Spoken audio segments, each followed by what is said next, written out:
So, good morning. Good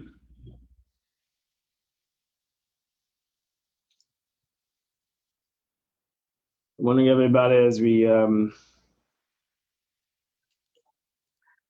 today in the morning, Torah, as somebody just wrote, Torah is a healer. We learned Torah today as Jews in Eretz Yisrael continue to have a national day of mourning and bring many of our brethren Lakvura, burial. Hopefully, the Torah unites us together with them and brings them healing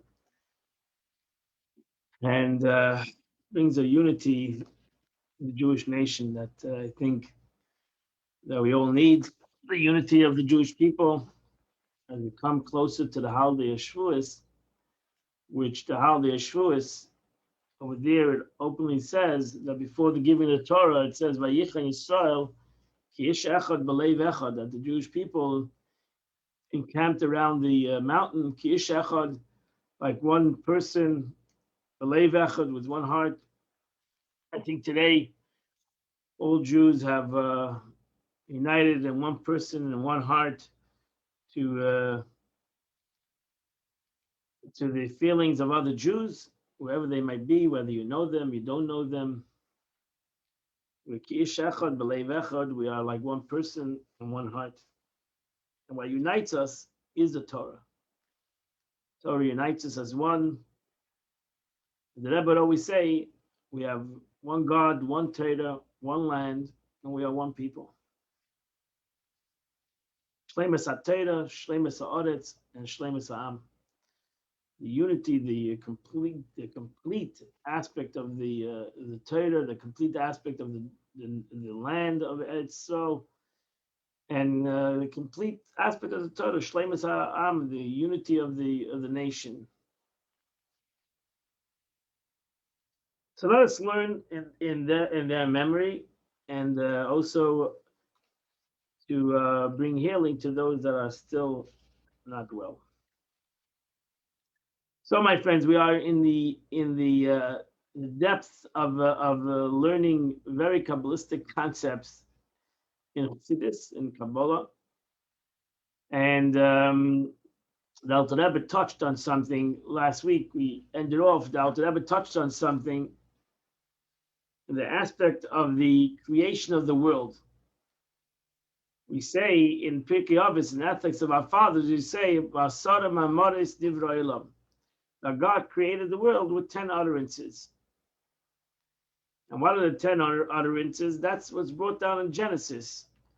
In the book of Genesis, in the book of Bereshit, when you go to the beginning of the book of Bereshit, and it talks about creation, you'll see there it says, and God said, let there be light.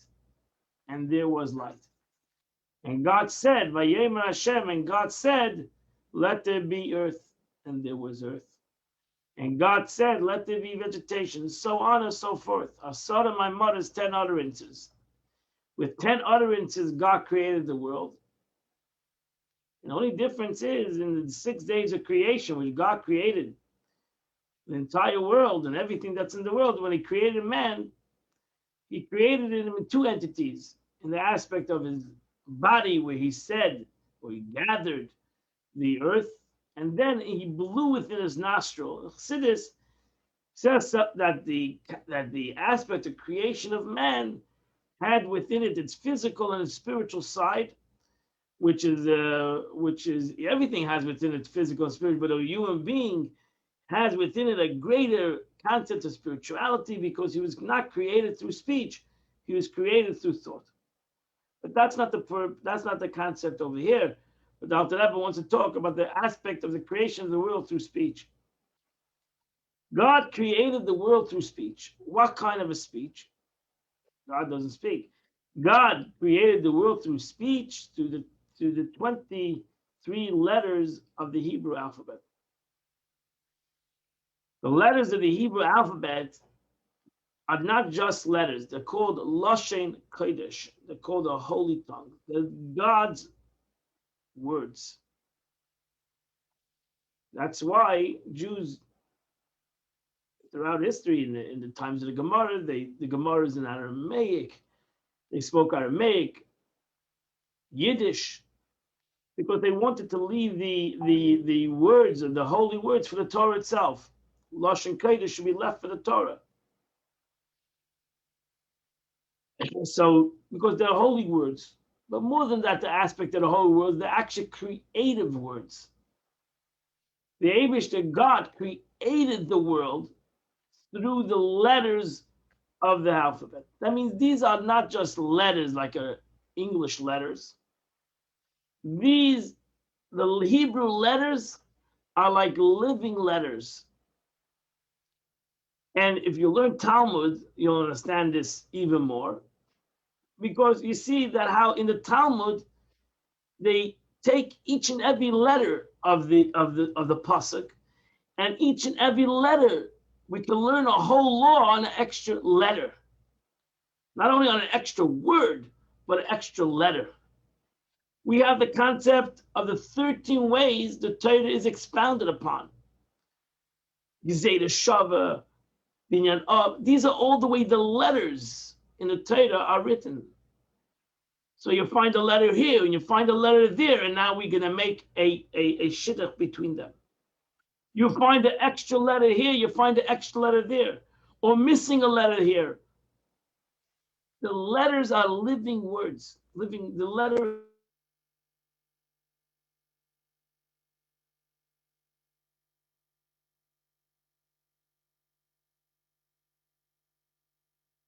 it's not just, I'm sorry, froze for a second here.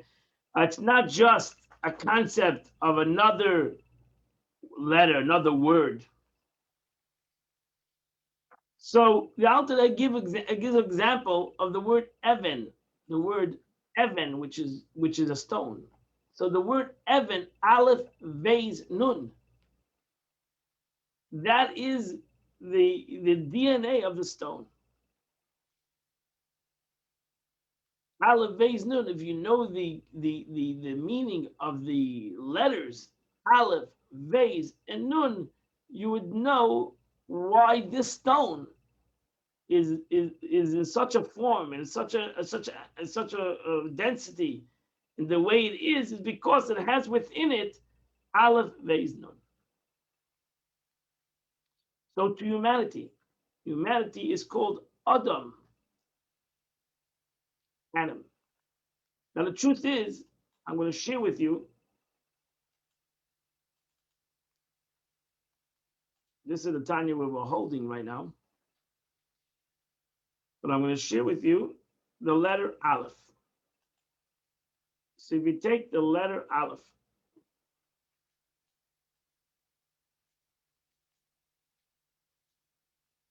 this is the letter Aleph. The letter Aleph, that's the way it's written in the Torah.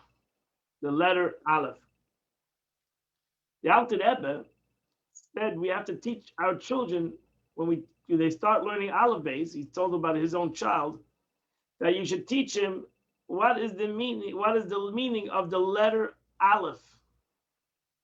So the letter Aleph, that's in its makeup. The way it's written is a Yud on the top, a Yud on the bottom, upside down, and a Vav in the middle. That's the letter Vav on a crooked way. Yud, Yud, Vav. That's the makeup of the letter Aleph. That's the first letter you need to teach a person is the letter Aleph. And he said, what is the meaning of the letter Aleph? The letter Aleph is a Yud on top, which is God or his godly soul, the way it's above. The letter Yud on the bottom is the Jew. So the letter Yud on top is God. The letter Yud on bottom is his soul. And the letter Vav is the Torah that connects the Yud on top to the Yud on the bottom. And there are reasons why the Torah comes down, the Yud on top, God comes down, And the Jew, through the connection of the Torah, goes up. He starts upside down, but he ultimately comes up. Now, in this letter Aleph itself, there are many meanings of the letter Aleph. In Kabbalah, the letter Aleph also has a gematria, a numerical. Every letter has a gematria. And in Kabbalah, Chassidus gematria is important because they're also a concept of education, of teaching. We find it in Rashi, where Rashi says many times, even in the Chumash, gematrias. So gematria means we take a word, we take a letter, and we say it's gematria. Aleph is really one. But if you take what I just told you, Yud on the top, Yud on the bottom, Vav in the middle, Aleph equals up to 26. The letter Aleph equals up to 26. What else in the Torah equals up to 26? The name of God. Yud, Hey, Vav, Hey. Yud is 10, Hey is 5, Hey is 5, and Vav is 6, 26. Yud K, Vav K is 26. Aleph is 26. That means both the name of God and the letter Aleph is symbolic of number 26. They're both interconnected. If you want to go deeper into this concept, letters are interchangeable. Letters are interchangeable in the Torah. You have the concept of atbash.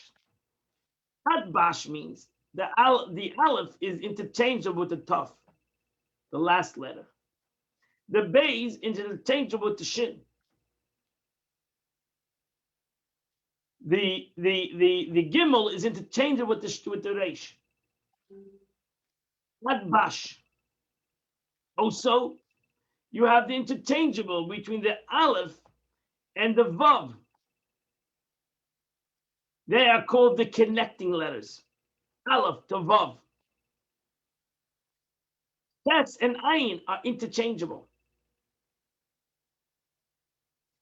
That's why it's brought on a Kabbalah that Echad, one, and Va'ed, La'olam Va'ed, are interchangeable.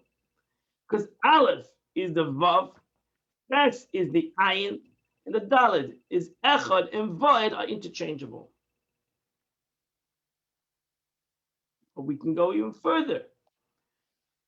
If we say the Aleph, the word Aleph stands for really God, and that's why Anoichi, if you look at the word Anoichi in the Torah, the first word of Ten Commandments, the Aleph is big. The Aleph is big because Aleph stands for Alufei.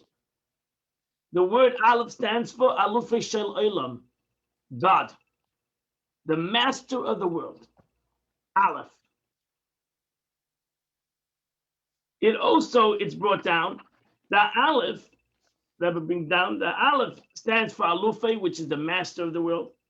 Aleph also stands for Ulfana, which is the concept, it's also the Aleph, Ulfana, which is the concept of a teaching, learning, a school. It's called the Ulfana. Teacher, it's called the Ulfana in Aramaic. So it stands for teacher. And it's also interchanged, also the last word of a very powerful word, which is Pella. Pella is the concept of a wondrous concept. Aleph is important to all of these three words and is the essence of all of these three words. Number one, Aleph stands for the master. That's for God, the creator. That's for the creator of the world. Number two, Aleph stands for Ulfana, means that it's not just God as a creator, but God's role as a teacher of the world. The way God educates the world, which is the concept of Torah. That's why Aleph also is symbolic to Torah, because Aleph is the name of God, which is Ulfana, the way God teaches the world. And therefore, this concept is the Torah, the way God brought about the aspect of the Torah, the teaching to the world. The ultimate aspect of this letter Aleph, Sarah, get ready, is Pella, is the aspect of the wondrous aspect of the world. The wondrous concepts in creation. So Chassidus says, the world is divided into 3 periods. 2,000 years of chaos, 2,000 years of Torah, and 2,000 years of Messianic time. Not yet, sir. Not yet, sir. Let me. Okay, I'm waiting. Not yet. Not that. I'll tell you when. Okay. So, Rabbi, what was the last one? I didn't understand it. I couldn't. 2,000 years of Mashiach. Oh, that's why Sarah's screaming. I get it. Okay. 2,000 years of chaos. That is the first 2,000 years of the world. 2,000 years of chaos is God created the world, but it was chaotic because the Torah was not yet given. He didn't yet come down in the second letter of the letter Aleph, the second meaning of the word Aleph, and that is the concept of the teacher, the education of Torah. Rabbi, you lost me a few minutes ago about the how the letters are interchangeable. Maybe I missed it. Why an Aleph is the same as a Vav, I think you said, or something. Because they're all, an Aleph to the Vav is because they're all connecting letters. Again, I am not so. There's a beautiful book given out by a colleague of mine in New York. His name is Rabbi Raskin. He gave it a whole book on the Hebrew letters, and you should get that book. Yeah, I have that book. It's a phenomenal book on the Hebrew letters, the meanings of the Hebrew letters. So all the Kabbalistic meaning. I cannot say that I'm the professional in this. So because I'm sorry, I don't want to hold. The Aleph and the Vav is brought down. They are connecting letters. That's why they can be interchangeable. And the Yud also is connected with interchangeable. Correct. Okay, because of the diagram. Okay. Correct. There's a very general. There are many reasons why letters are interchangeable. I'm just trying to give you some. There's many Bash. I don't know why Aleph Tov. Aleph Tov is because the beginning and the end. Bash, Shindei. They're interchangeable. Bash. They're interchangeable. There are many ways to do interchangeable letters in Chassidus and Kabbalah for sure. The way letters are interchangeable. That's why you have, and then you have also even in the Gemara terminology, there's a Kli and a Ksib. The way the letter is written and the way the letter is read. This is a very big concept in Jew. Ultimately, it comes down into Jewish law. How do you read a letter? How the letter is read? How the letter is written. That means that each letter can have way it's read and the way, because again, it's not just a dead language. It's a living word. That's what I'm talking about. Let's go back to my 2000. I don't want to lose that because I want Sarah. Yeah. So, 2,000 years. That's the first Aleph. Kabbalah says the first Aleph is 2,000 years of chaos. Creation in a form of chaos because there's really no Torah yet given to the world. Then came Avram Avinu.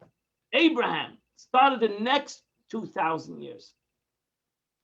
Abraham taught, as the Torah itself says, God chose Abraham. Why? Why did he choose Abraham? Because he educated his children and his grandchildren in the ways of God and keeping the Torah and mitzvahs. It's not opening the Torah before the Torah was given. So Abraham taught his children education. Started off the period of education, ultimately the giving of the Torah itself. Moses did. So that's where Abraham started in Chassidus, in Kabbalah. Abraham started the process of bringing tikkun, bringing God to the world. Stakin olam, to establish the world, the malchus and the kingship of God. That was Abraham. To bring about stability in the world through the Torah, through God's word. And that's the second 2,000 years. And then came about destruction, etc. And started the 2,000 years of exile. But even though it's 2,000 years of exile, it's really 2,000 years of Mashiach, Pella. It's 2,000 years of wonder. Because we have the capability in these 2,000 years that we are right now in. We're holding the last 200 years of this 2,000 years. We're at the end of the 2,000 years of this, with the capability of revelation of the Pella, the third word, the third meaning of the word Aleph, which is Pella, which is a wonderness to the world. And that's why the Arizal says at the end of this Pella, of these 2,000 years, not only will it be a wondrous time for the Jewish people, it'll be a wondrous time for the world at large. It'll be a transformation of the world in an aspect of Aleph, of wonder. That's why the Rebbe says the difference between Golus and Geula, Goyla, which is Golus, exile, and Geula. What is the difference between these two words? The only difference these two words is one letter. That's the letter Aleph. Whoa. The difference between exile, darkness, and redemption is the letter Aleph. Is the letter Aleph. Goyla is Gimel Vav Lamed Hey, and Geula is Gimel Aleph Vav Lamed Hey. So the difference between Goyla, Golus, exile, darkness, and Geula is the letter Aleph. Is to be able to bring the Aleph, the revelation of the Aleph, the power of the Aleph, which means to connect all these aspects together. We're holding now at the end of the 6,000 years. To be able to bring the aspect of Alufei Shalaylam, the first 2,000 years, the aspect of Ulfana, which is the second 2,000 years, into the Pella, to unite them together, to bring the aspect of these three things together and create one Aleph. That's where you have the beauty of Mashiach, the Pella, the wonder that we are working for, to bring about the revelation of this letter Aleph that's right in front of you, this Alufei Shalom, the oneness of God, into the world. And we have that capability in a greater way now, because God in essence opened up the Pella. He opened up the wonders of the world. He revealed the wonders of creation and the wonders of the world, so each and every one of us would be able to develop this world in a much quicker, faster, and a complete way. So let us hope we will do that. B'mheira b'yameinu mamish. Amen. Okay, sorry, you got your amen in there. We can now go back to the time. Okay, so I just showed you one letter, the letter Aleph. Another 23 letters there. And these that's why, again, the wonders of the Hebrew alphabet. You should realize the wonders of the Hebrew alphabet are truly lush and kodesh, are truly godly, because not only are they just letters, they are living letters. Not only what I mean by living letters, I mean they give life.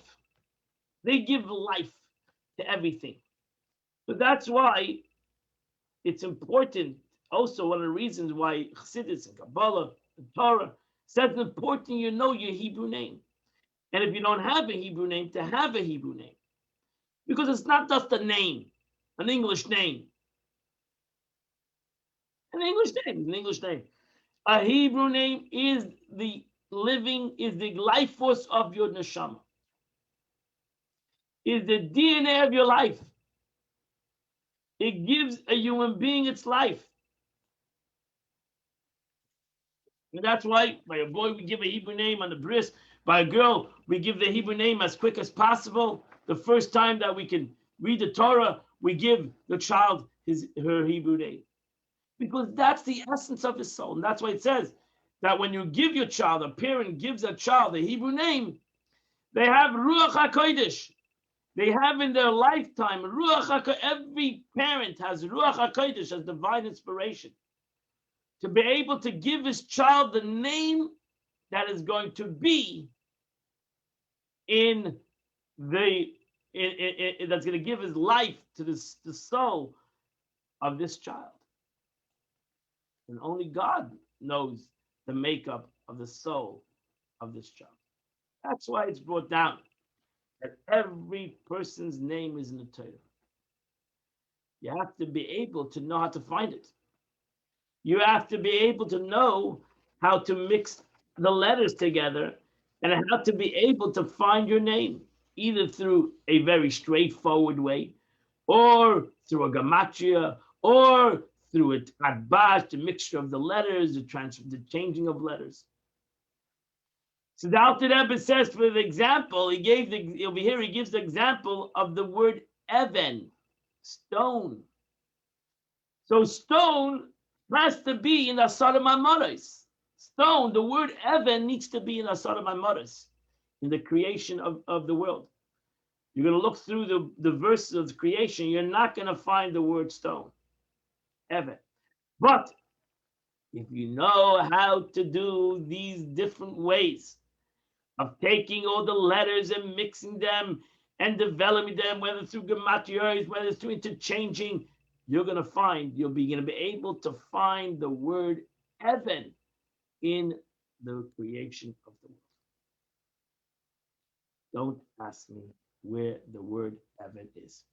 Let us continue. The Alter Rebbe doesn't tell us it, so I cannot tell you, and I'm sure somebody has already figured out where the word even is. But if you look at this Kabbalistic interpretation, to realize that God created the world through speech.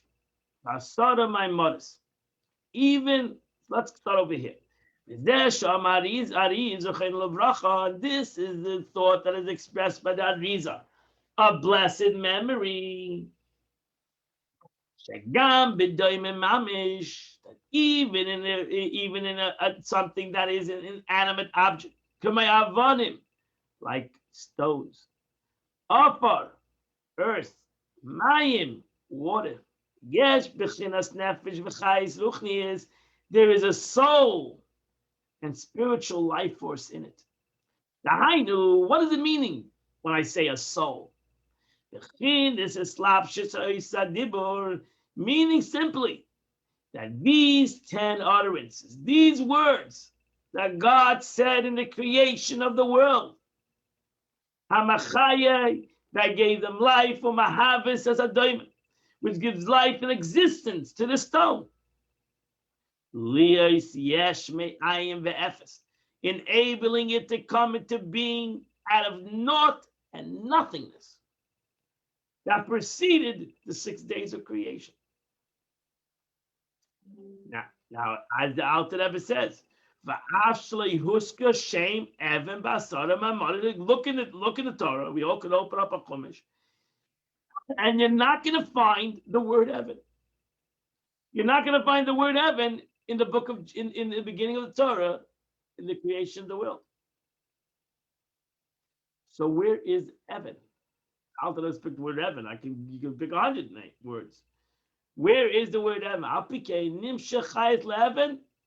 Nevertheless, life force flows to the stone for the 10 utterance by means of combinations, substitutions in their letters. So whereby an aleph, for example, may take place of a hey, since both letters are articulated by the same organ of speech and so on. So actually, I said Aleph to Vav. Aleph to Vav are interchangeable in many different reasons. They're connective letters. They are also in the concept of articulated by the organ of speech. Same organ of speech. There are 5 organs in your mouth that be able to bring about guttural, or it comes from the breath, from the teeth, from the palate, other mouth, from the lips. There are different letters that come about through different ways.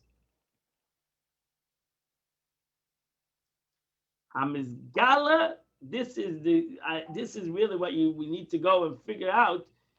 B'radla shi'orim. So there are 200. The Arizal says there are 231 gates, either in direct or reverse order, as explained in Sefer Yetzirah. So there are 231 different ways to do this concept. So if you're a Kabbalist, or you know well the ways, if you understand Sefer Yetzirah, the book of Yetzirah, you'll be able to put together this aspect. Now, you can understand maybe why, we all know the story of Marami Prague made a golem. He created a human being. He created a human being by knowing these 231 gates. If we would know 231 gates, we'll be able to do wondrous things. So this altered combination of letters that form the name Evan, Aleph, Vez, Nun, descended from the 10 utterance derived from them. So if you know the makeup of the word Evan, as I just showed you the word Aleph, in different interpretations, the word Aleph means, you can be able to understand what is the makeup of a stone. What is the DNA of the stone? And this combination is the life force of the stone. So the word stone has no meaning. Somebody decided to call it a stone. The word Evan has many, many, many meanings to it, and why it's Aleph, Vez, Nun. And if you understand this, so it is true with every created thing in the world. God created it through these heavenly words.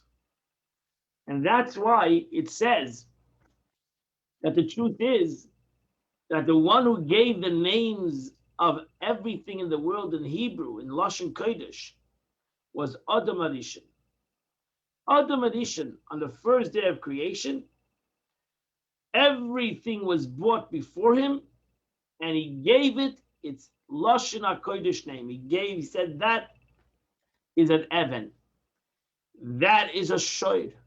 That is a Chamoir. That is a Sus. So this is a stone. This is a Shoir, is an ox. This is a Chamoir, a donkey. And this is a horse. Gave each one its Hebrew letters. Gave each animal its true identity. Hashemish and Ekroyim B'Lashon HaKodesh, the name of all creatures, as they are mentioned in the holy tongue. This is the meaning of the God spoke. How did God, infinity, come into a sus? It's through these 3 letters, Samach, Vav, Samach. How did he come into a shoy? Through these 3 letters, Shin, Vav, Resh. Masada, my mother should turn for the 10 utterances in the Torah.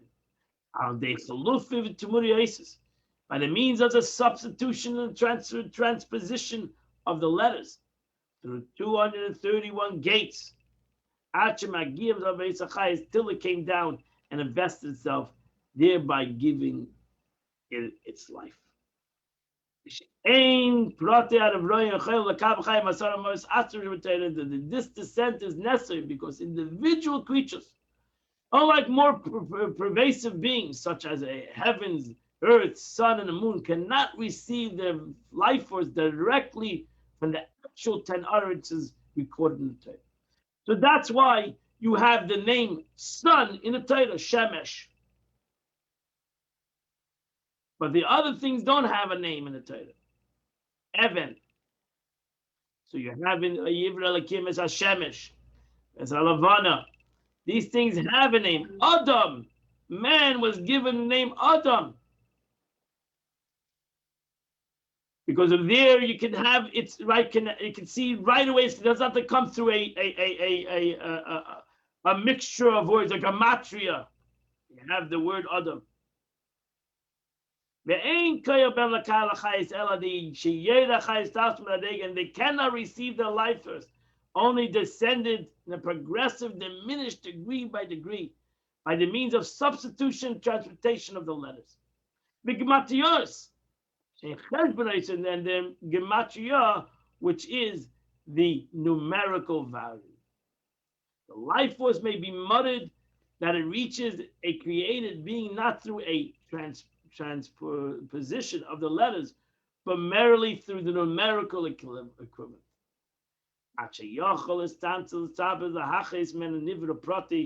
That ultimately can condense and enclose itself particular creature and can be brought forth this creature.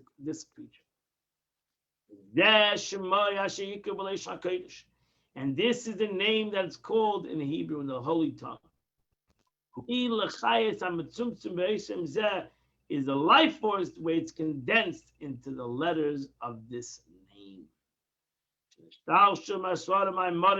Which is sent for the 10 other, the general 10 utterances in the Torah. Because through these mixture of the words and gematrios, we come about different powers and energies to be able to create something for nothing. And ultimately to give life to everything in this world. And as the Alter Rebbe ends this chapter, because God and His Torah are one kuluchad. Just as God has the ability to create ex nihilo, so too the 10 utterances of the Torah have that capability. God gave the capability. Now you understand what it means. God gave a partnership with man in creation of the world.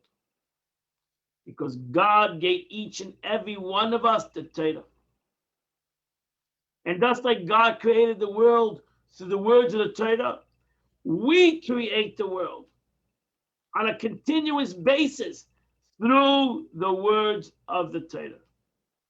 And that's why it's important that even if you don't know the meaning of the words, but to say the words of the Torah, to open up a Chumash every day and to read those words the way it's written, not in its English translation only, but it's in the way it's written in Lashon Kodesh, in its holy form, because those words have great power. Those words are Lashon Kodesh, they're holy words. And we should all be able to say with our mouth these holy words. As is brought down in Chassidut, that actually the purification of the world happens through the saying of words of Torah. And most of our davening is also the words of Torah, the words of Tanakh, the words of the prophets, the words of Tillim, and the words of Torah. And we should say these words, even if we don't understand the meaning of the words. If we can understand the meaning of the words, much better. But even if you don't comprehend the meaning of the words, saying these words purifies the world. That's why we say, and the great sages of history, we say, how do we express their greatness? One of the ways we express the greatness of the great sages throughout history Like Pasak Puma Megissa, they never stopped saying words of Torah. They never ever stopped, even though we're walking the street, when they always repeated words of Torah. And that's what the Rebbe, Frierdiker Rebbe, begged by people. You should always learn some words of a Mishnah, of words of Tanya by heart. Saying the words of Chumash by heart might be a problem in Jewish law, because we shouldn't say Torah Shebeksav, we shouldn't say by heart, we should always read it from inside, according to Jewish law. But Torah Shebal Peh, that's the whole purpose. Torah Shebal Peh was set to be said out. It's Torah Shebal Peh, the Torah that we should say with our mouth. Later on, it was written down. But if you know Mashnayis Bal Peh, if you know Mishnah Bal Peh, if you know a Tanya Bal Peh, you should always have words of Torah that you can say by heart. So as you're walking in the street, today they made it easier to say things by heart. If you're sitting you ever see people walking down the street? Years ago, if you saw a person talking to himself, you thought that he's Meshuggah. He's crazy. Why is he talking to himself? Today, everybody's talking to himself because they have like a thing in the ear. You think they're talking to themselves, but they're on the phone. But they look like they're talking to themselves. So today, nobody thinks anybody's talking to themselves. They think they're talking to somebody. So therefore, it's easier today to say words of Torah by heart, while you're in the car, say a Mishnah by heart, or a chapter of Tanya, learn one chapter of Tanya by heart, and say it over and over and over while you're driving in the car, and while you're walking in the street, say words of Torah by heart. I like that. That's cool. It's not my idea. It was the Rebbe's idea. We should say words of Torah, and that's why the Rebbe actually also asked that children should learn certain things, certain statements of the sages by heart, or certain words of prayer by heart, that they should say it by heart. So they should always say these words of heart. So actually, tefillah, tefillah, even though he was saying certain words of the tefillah are of the Torah, we say it by heart. It's a verse in the Torah, but it's also a prayer. So therefore, certain V'ahavta Hashem Elokecha is also words of the Torah. It comes from, but it's a prayer. So therefore, we say it by heart. You can say those things by heart. So you should say. So this is a certain verse in the Torah. Shema Yisrael Hashem Elokeinu Hashem Echad. Everybody knows. It's a verse in the Torah. We all know that verse in Hebrew. Shema Yisrael Hashem Elokeinu Hashem Echad. We should say it over and over again. You can say Shema Yisrael Hashem Elokeinu Hashem Echad 1,000,000 times. If you know the have to say after, whatever, say words of Torah, because the Eibishter God created the world through the words of these letters. We should continuously rectify, develop the world through these words. That completes the first chapter of Shara Yichud Ve'emunah, the portal of unity and oneness. Very nice. And now we go to the second chapter. And again, many of the things you're going to know, the belief of a Jew, but it's in the specific concepts that we all struggle with. And that we all believe God created the world. But it's not, and everybody believes God created, everybody believes in God. The question is the nitty-gritty, and which the Baal Shem Tov want to impress upon us, Hashgacha Pratis, divine inspiration, specific things, not just general. We all can live in the general world of the general concept of belief in God. That's not what the Torah wanted to accomplish. Torah wanted to accomplish the belief in God in a very personal way. My belief in God in my day-to-day, moment-to-moment life. Not that God created me, but now I'm controlled by what's happening around me. No, That's not the belief of God that a Jew believes in. A Jew believes that God is right now, right in front of me. He's wondering what I'm going to think right now. What is my thoughts at this present moment? What am I thinking about? What I'm going to think about? And therefore, the Alter Rebbe is going to say as follows: from the foregone is the answer to the heretics. V'gilu shorish terusam, and there is exposed the root of the error of those who are deemed heretics, not because they deny God created the world. They believe God created the world. Because even the ultimate in science say that, ultimately God created the world. There had to be a God. They denied individual divine providence. That's why they're called still heretics, because they did not that they believe in God. Even Pharaoh believed in God. Everybody believes in God. They're still called heretic. Why? Because they deny in the Hashgacha Pratis.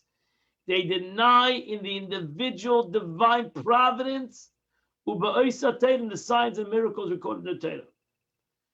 So that's it. They don't believe that God can do right now something. And that's the problem. God has no control over evil, chas v'shalom. God gave away his power. And you have even some people that can say this. We have a book written, Why Do Bad Things Happen to Good People? Good baby, God created evil and said, I have no power over it. I'm going to give it away. That's kfira. That is kfira. That's denial in the aspect of what we believe in God. They err in the false analogy. Shemadim Maisa Hashem, that they compare the work of God, the creator of the heavens and the earth, Lemaise Enish, to the work of man, the Tachbuloisav and his schemes. We try to compare God's creation to our creation. And we try to say, just like we created something, we don't have to care about it. We can ultimately have our separate lives. Even something like we create, like a human creates a child, the ultimate level of creation. We have separate realities. We have separate lives. And our child doesn't need to live because we live. And that's why we want to compare. We're trying to compare God's creation to our creation. When a silversmith has completed a vessel, then the vessel has its own. He doesn't need the man. He doesn't need the silversmith. He doesn't need the maker to keep his existence. It's a cup already. Even if the guy walks away from it, he leaves the vessel, the vessel continues to exist. You created it. You created this vessel. Before you created this vessel, it was not in existence. You took the tree, you made it into a cup. Wow. The tree was a tree. It's now a cup. It's now a plate. Unbelievable. But once you created it, it's there. Because the truth is, the cup was in the tree and the plate was in the tree beforehand. You just formed something. Because the kli stays with it mamish, because you yotzim outside when it went out of the hands of the smith. That's the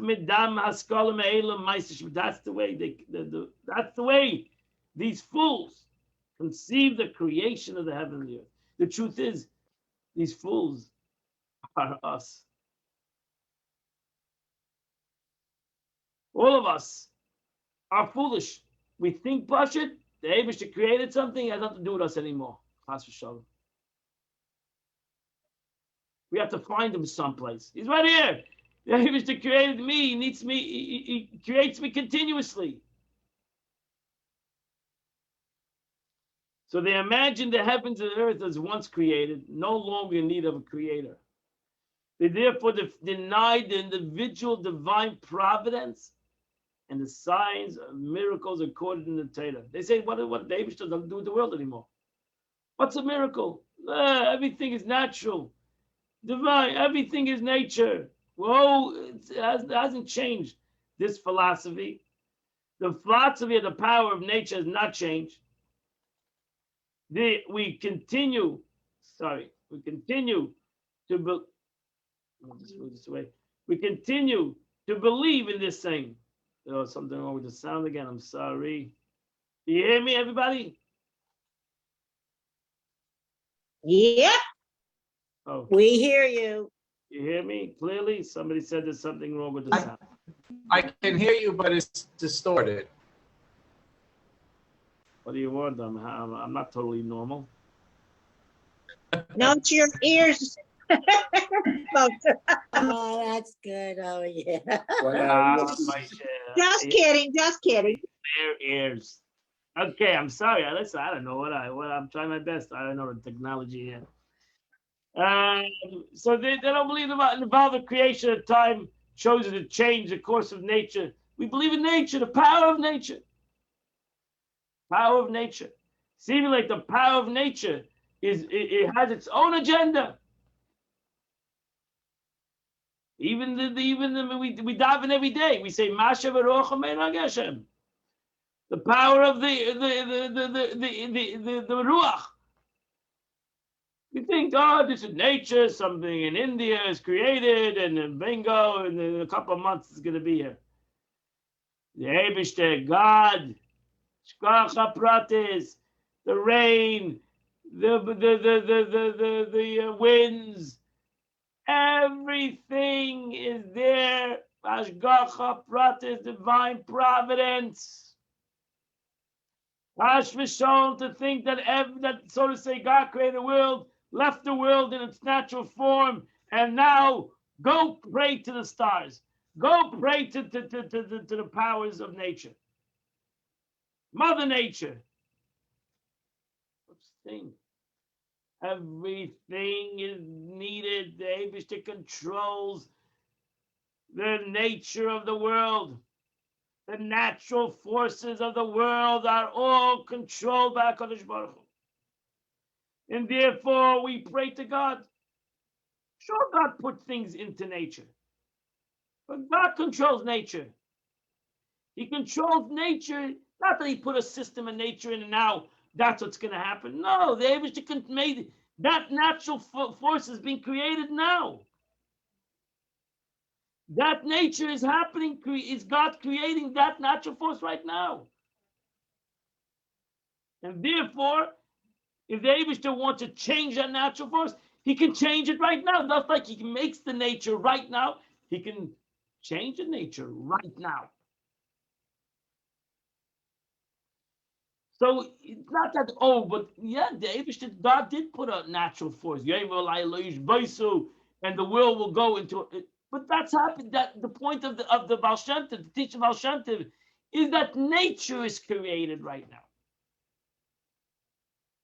So when God does something, a miracle right now, nature's a miracle too. Nature's a miracle, and above nature's a miracle.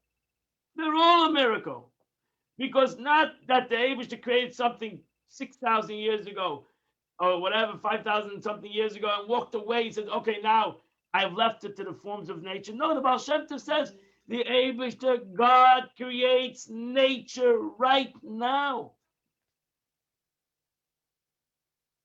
So right now, that I am in existence is a wonder of God, a Pella. It's a wondrous aspect of God.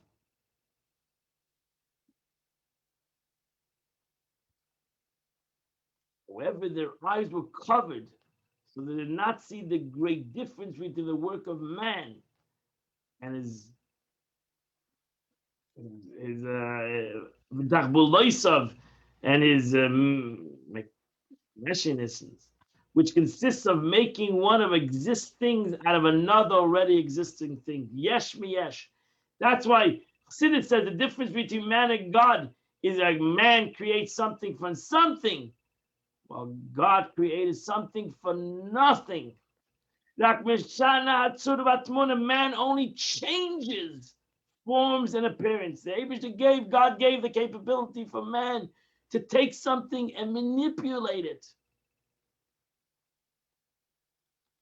Manipulate it. We reveal things. We manipulate things, and we should. Baruch Hashem, we've taken God's creation and we have made it better. I mean, if you can make the word better, we developed it. That's what God said. I'm giving you the right. Take the world and make it better. To make this world a better world in all avenues, spiritually, physically, in any kind of way you can.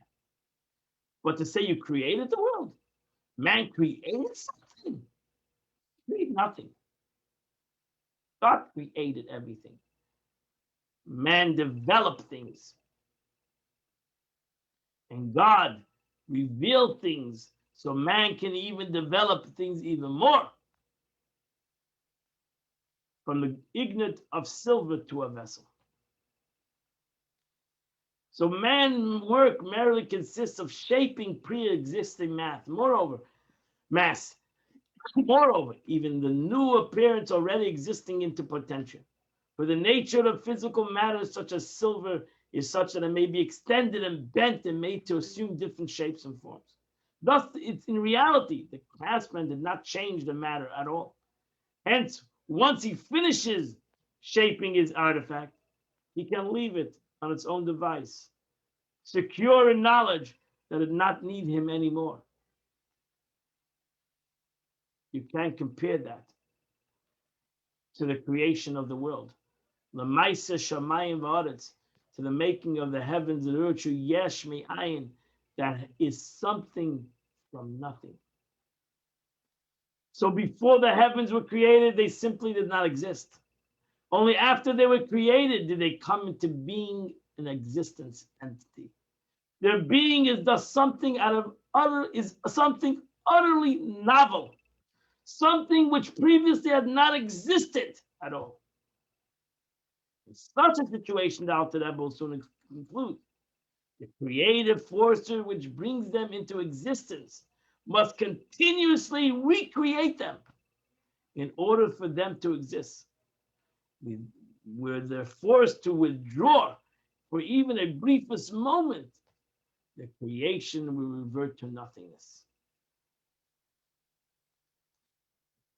Okay, I'm going to complete it right now. Today's class, we're past 11 o'clock. So we're going to end it off today. We'll continue next week.